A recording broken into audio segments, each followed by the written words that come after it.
حضرت عائشہ رضی اللہ تعالیٰ عنہ رسول اللہ صلی اللہ علیہ وآلہ وسلم کی زوجہ مطہرہ ارشاد فرماتی ہیں کہ جس وقت اللہ تعالیٰ نے نماز کی 2 رکعتیں فرض فرمائی، پھر اس نماز کو حضر میں پورا فرمایا اور سفر کی نماز کو پہلی فرصت پر ہی برقرار رکھا۔ صحیح مسلم حدیث نمبر 1571۔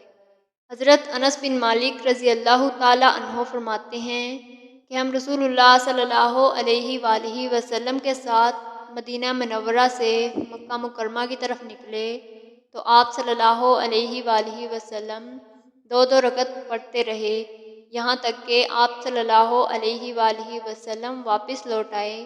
میں نے عرض کیا، آپ صلی اللہ علیہ وآلہ وسلم مکہ مکرمہ میں کتنا ٹھہرے؟ آپ صلی اللہ علیہ وآلہ وسلم نے فرمایا 10 روز۔ صحیح مسلم حدیث نمبر 1586۔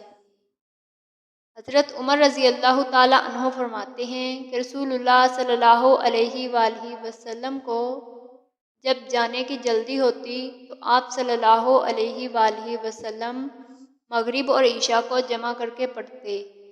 صحیح مسلم حدیث نمبر 1621۔